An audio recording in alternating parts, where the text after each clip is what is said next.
Good morning students. Last class में हमने chapter number 4 complete किया था। आज हमारा 11th कॉमर्स का chapter number 5 bank reconciliation statement, bank समाधान विवरण, एक न्यू टॉपिक है, न्यू चैप्टर है। जैसे लास्ट क्लास में हम लेजर बनाते थे, जर्नल बनाते थे, फिर लेजर बनाते थे, फिर उनकी हमने पोस्टिंग की, लेकिन ये एक ही हट के टॉपिक है, अलग सा ही है बिल्कुल। इसमें न्यू कॉन्सेप्ट सीखने को मिलेंगे कि बैंक रिकॉन्सिलिएशन स्टेटमेंट, बैंक समाधान विवरण बनाते क्यों है, होता क्या है बैंक रिकॉन्सिलिएशन।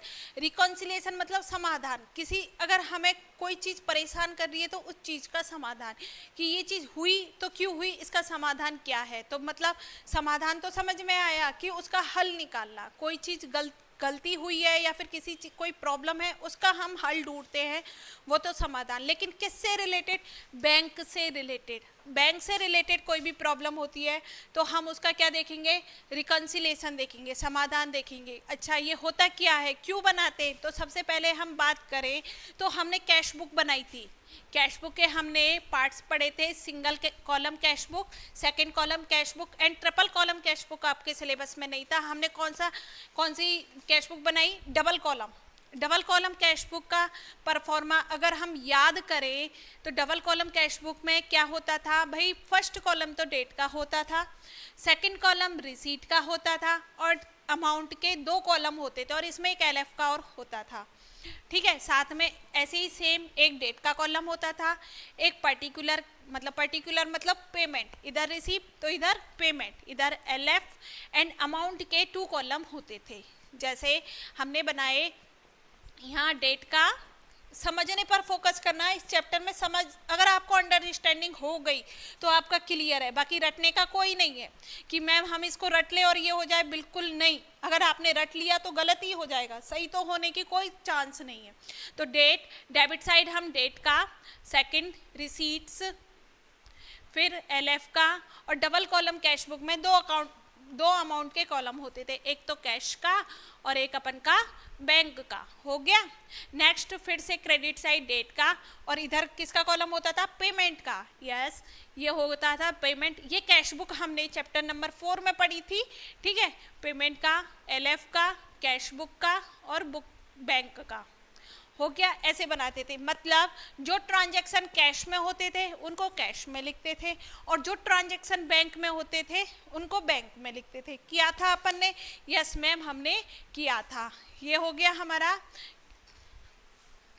कैश बुक का फॉर्मेट कि मैम ये तो हमने 4th चैप्टर में पढ़ लिया था। यस, अब हम बैंक रिकॉन्सिलिएशन स्टेटमेंट बना रहे हैं तो हमें इसकी ज़रूरत है। ऐसे हमने बनाई थी। कैसे बनाया था, जो भी ट्रांजैक्शन हुआ अगर हमारा कैश में हुआ कैश में दिखाया, अब बैंक से हुआ बैंक में दिखाया। ये कैश बुक कौन बनाता है, बिजनेसमैन, जो ऑनर है उसके यहाँ का जो अकाउंटेंट है उसने बनाया। अब साथ में अब क्या होता है, हमारा एक बैंक में अकाउंट होता है, एक बैंक होती है, बैंक में अकाउंट होता है। तो बैंक वाले हमें क्या देते हैं, पासबुक। एक क्या देते हैं, पासबुक। नाम सुना है पासबुक का। जैसे अगर आपके घर में एसबीआई का अकाउंट है, एसबीआई बैंक में अकाउंट है, तो उसकी जो पासबुक होगी वो ऐसे होगी आसमानी से कलर में, स्काई ब्लू कलर में। तो वो क्या है, पासबुक। उसमें क्या होता है, जो भी हमने बैंक में ट्रांजैक्शन किए हैं उन सबकी एंट्री होती है। बैंक में जितने भी ट्रांजैक्शन किए हैं उन सबकी एंट्री होती है। पासबुक में क्या होता है, all the transaction recorded by the bank. Bank के साथ जितने भी हमारे ट्रांजैक्शन हुए हैं वो किस में रिकॉर्ड करती है, पासबुक में। और हमारे बैंक के साथ जो भी ट्रांजैक्शन हुए हैं हम किस में रिकॉर्ड कर रहे हैं, कैश बुक में, बैंक के कॉलम में।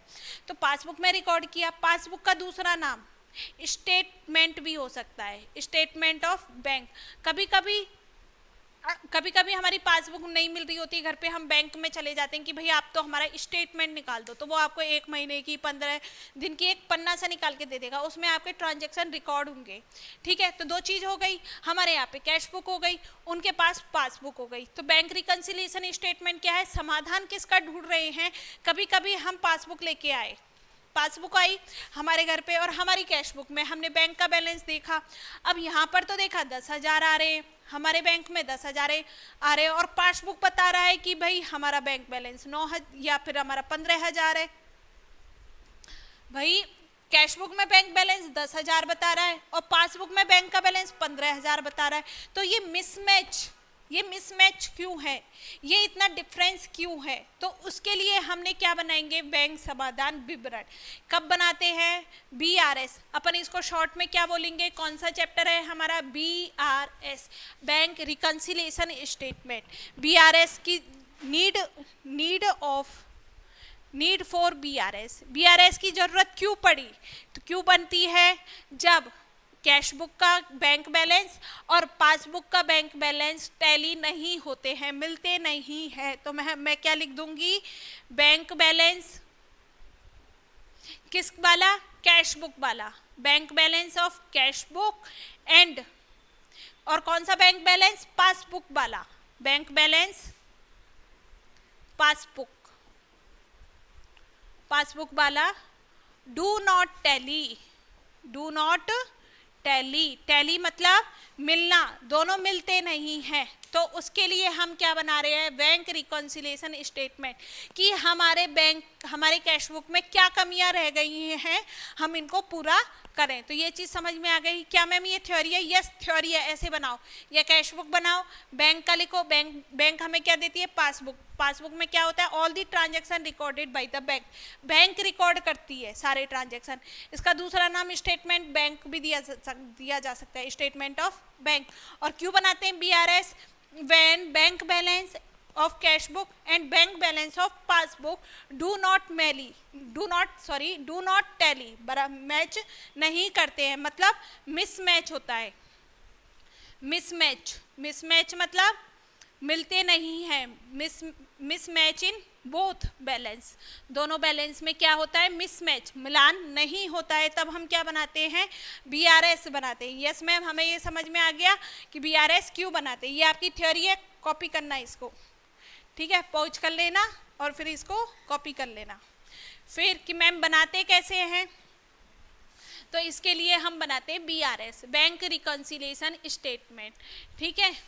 और हमको पता है हमारी अकाउंट से, तो हम टोटली किस में पढ़ने वाले हैं? इंग्लिश में पढ़ने वाले हैं। आंसर तो हमारा हिंदी में नहीं होगा, हमारे आंसर सभी हिंदी में इंग्लिश में होंगे, कि मैम बुक में तो हिंदी में दे रखा है, तो गलत दे रखा है, ठीक है।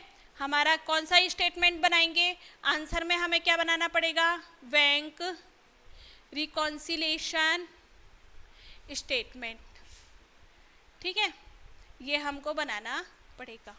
बैंक रिकंसिलिएशन स्टेटमेंट कैसे फॉर्मेट होता है? इसका फॉर्मेट सबसे इजी होता है, ये ऐसे, और बस एक अमाउंट का कॉलम, सबसे इजी। यहाँ पर क्या लिखना है? हमको लिखना है पर्टिकुलर्स। मैम ये बनाना है? यस, आपको कॉपी करना है। और ये अमाउंट, ये हो गया, ये इसका फॉर्मेट हो गया। अब सबसे पहले हमें क्वेश्चन में कैश बुक का बैंक बैलेंस दिया होगा या पासबुक का दिया होगा, कोई सा भी एक लिख लो। तो पहले मैं किसका लिख रही हूँ? कैश का। तो मैं यहाँ लिख दूंगी बैंक बैलेंस से ही बनाएंगे, बैंक बैलेंस एज पर किसके अकॉर्डिंग? कैश बुक का बैंक बैलेंस लेके आना है। इसमें ये हो गया, ये कोई अमाउंट आ जाएगी। अब साथ की साथ, अब पहले जब हमारा डमी एग्जाम्पल था उसमें बैंक बैलेंस 10,000 आ रहा था कैश बुक का, और पासबुक में 15,000 आ रहा था। तो जो 5,000 का डिफरेंस है वो क्यों हुआ, उसको बराबर करना है। मतलब कैश बुक का बैलेंस 10,000 है और पासबुक का 15,000 है, तो हमें ये कैश बुक का बैलेंस 15,000 पर लाना है। तो हम इसमें कुछ एडजस्टमेंट करेंगे, तो हमें कुछ तो ऐड करना पड़ेगा और कुछ हमको लेस करना पड़ेगा। तो क्या हमें ऐड करना पड़ेगा और क्या हमें लेस करना पड़ेगा, वो देखते हैं। देखो, ऐड करना पड़ेगा check issued but not presented, ठीक है। अभी कॉपी करो, सब कुछ समझाया जाएगा। नेक्स्ट, सेकंड टर्म है interest credited bye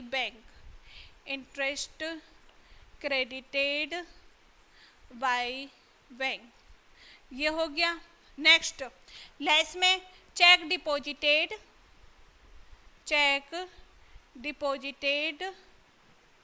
check deposited but not credited by bank, but not credited by the bank.